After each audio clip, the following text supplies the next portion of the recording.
네, 이번 순서는요, 직무에 관한 모든 정보를 알려드리는 시간입니다. 지피지기 백전백승 시간입니다. 네, 함께 하실 분 소개해드리겠습니다. 1부에서부터 계속해서 수고해주고 계십니다. 아, 지금도 네. 1부군요. 네, 정주원 책임 컨설턴트 다시 한번 안녕하세요. 안녕하세요. 네, 안녕하십니까. 네, 간단하게 본인 소개를 좀 부탁드릴게요. 네, 저는 기업은행에서 인사부 및 기업팀에서 4년 정도 근무를 했었고요. 지금은 CGC 취업 컨설팅에서 금융권을 담당하고 있는 정주원이라고 합니다. 네. 과거에 국회에서 인턴했던 경험이 있고요. 이름을 말씀드려야 되는지 모르겠는데 국민은행이랑 그다음에 삼성증권 이런 곳에 합격을 했지만 최종적으로 기업은행에서 근무를 했었습니다. 예. 그리고 지금은 더빅바나나라는 곳을 통해서 많은 친구들과 취업뿐만 아니라 인생에 대해서 같이 이야기를 나누고 있습니다. 예. 네. 그렇게 들어가기 어렵다는 금융권에 또 여러 군데 합격을 하셨는데 예, 깨알 자랑까지 해주셨습니다. 자, 오늘 지피지기 백전백승에서 알아볼 직무는 그럼 어떤 분야일까요? 네.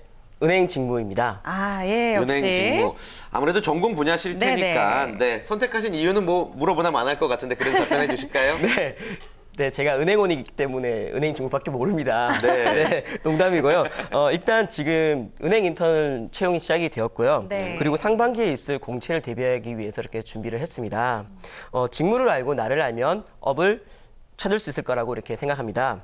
은행도 일반 대기업과 마찬가지로 자금 관리, 전략 기획, 경영 지원, 총무 등 여러 직무가 있습니다. 하지만 취업과 관련들어서 말씀드리면 대부분의 은행이 채용 시 IT 업무와 영업적 업무를 중심으로 채용을 하고 있습니다. 네. 채용의 대부분을 차지하고 있는 영업적 업무는요. 예금 수납 업무, 여신 업무, 개인 금융 서비스, 기업 금융 서비스, 외환 업무 이렇게 나눠진다고 보시면 됩니다. 그래요. 지금 이제 꽤 생소한 단어들로 쭉 나열을 해주셨는데 조금 더 알기 쉽게, 취준생들이 알기 쉽게 은행에서 하는 업무들 몇 가지만 좀 구분을 해주실까요? 네, 제가 생소한 단어들로 나열을 하니까 이해하기가 어려우실 텐데요. 은행의 창구를 기준으로 말씀드리면요. 우리가 흔히 접할 수 있는 입출금을 담당한다고 볼 수 있는 개인 금융과 그다음에 이와 조금 더 전문화되어 있는 우수 고객을 대상으로 하는 PB 업무, 그리고 기업 금융을 담당하고 있는 기업 금융을 말씀드릴 수 있을 것 같습니다. 그래요? 예.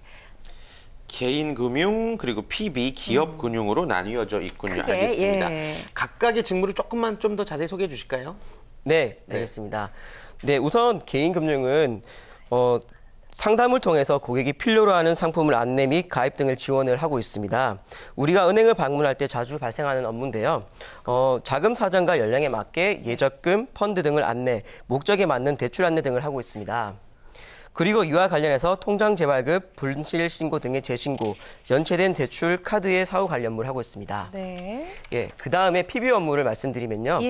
고액 자산 고객을 중심으로 투자 포트폴리오 관리 서비스, 세금 컨설팅, 부동산 관리 서비스 등의 종합자산 관리 서비스를 제공하고 있습니다. 네, 기업 금융은요. 기업의 여신 및 외환 업무를 주로 하는데 개인과 마찬가지로 기업 여신 및 예금 펀드, 방카슈랑스 등을 안내하고 있습니다. 기업 여신은 기업 대출로 신용보증서, 담보대출, 시설자금대출 등 기업의 투자 및 원활한 운영을 위한 지원을 말하고요. 외환 업무는 신용장 거래, 선물한 거래, 무역금융 등의 외국환 관련 업무를 말씀드립니다. 네. 이렇게 크게 이제 세 가지로 나눠서 조금 더 구체적으로 설명해 주시니까 은행에서 하는 업무들이 좀 더 잘 이해가 되는 것 같다는 생각이 들고요. 은행에서 이제 어떤 업무를 하는지 구체적으로 이번에 예를 들어서 한번 설명을 들어볼게요. 네. 지금 보고 계신 여러분을 중심으로 말씀을 드리면요. 일단 취업이 되시게 되면은 급여를 받기 위해서 급여 통장을 만드셔야 될 겁니다. 그래서 은행을 방문하시면 은행원은 먼저 여러분의 실명이랑 본인 확인을 한 다음에요. 여러분의 급여 통장을 만들어 드립니다. 그런데 여기서 그치는 것이 아니라요. 일정 수입이 있다면 그 자금을 좀 더 잘 운영하게 만들어지기 위해서 상담을 진행합니다. 수입은 얼마고 지출은 얼마니까 잉여 자금을 어떻게 관리하면 좋다. 이러한 상담을 통해서 본인의 자금 상황, 이용 목적에 맞게 예적금, 펀드 등의 상품을 안내 드릴 것이고요. 향후 주택, 결혼 자금을 마련하기 위해서 대출 상담 같은 것도 도와드릴 수 있습니다. 네, 사실은 이제 우리 초등학교, 중학교 때 또 많이 배웠던 내용이기도 하죠. 은행에 가서 어떤 일들을 하는지에 대해서. 당연히 금융권 지원하시는 분들은 알고 있으셔야 될 내용인 거고요. 맞습니다. 지금부터는 조금 현실적인 이야기 한번 나눠보겠습니다. 근무해 보셨잖아요. 실제 근무 환경 어떤지 그리고 또 연봉 어떻게 설명해 줄 수 있을까요?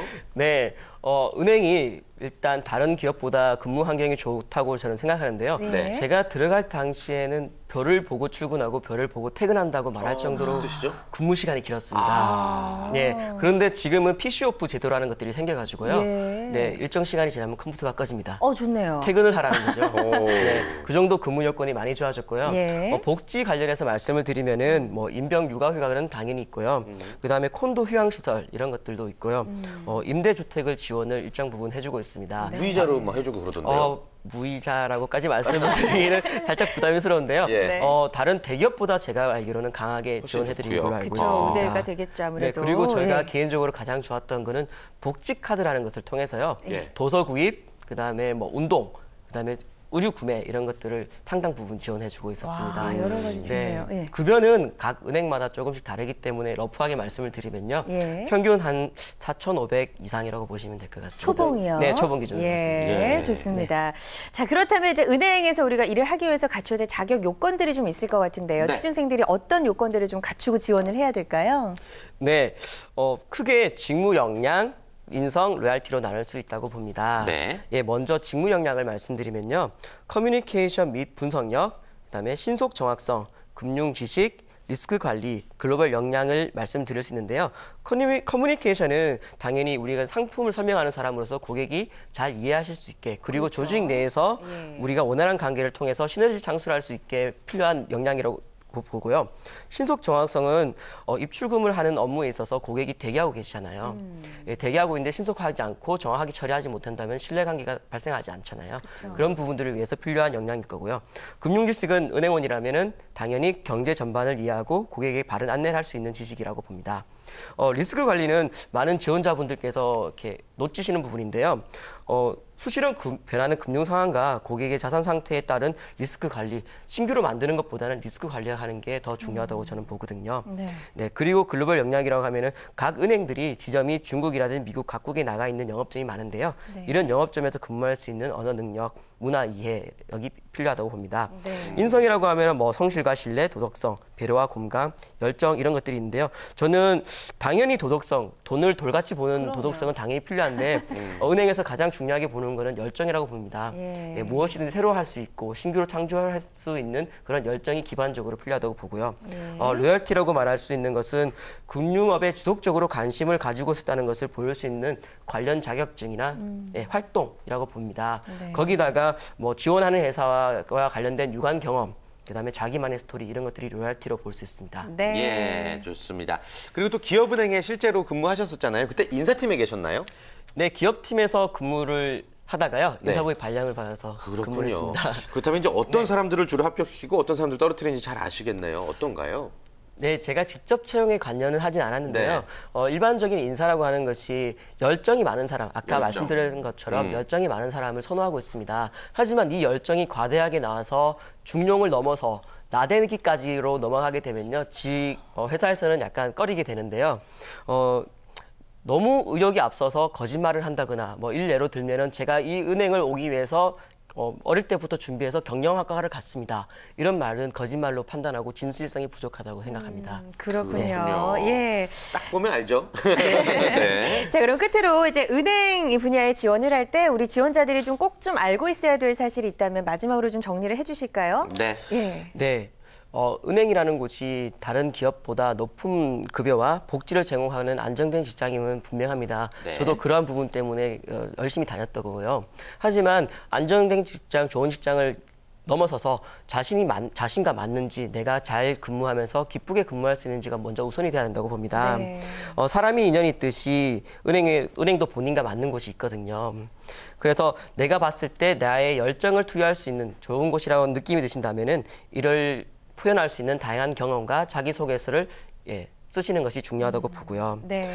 너무 조급함을 가지지 마시고요. 나는 될 거다는 느낌, 내가 아니면 아무도 되지 않는다는 그런 자신감과 기세를 가지고 면접과 서류를 준비하신다면은 기업도 그걸 보면 알거든요.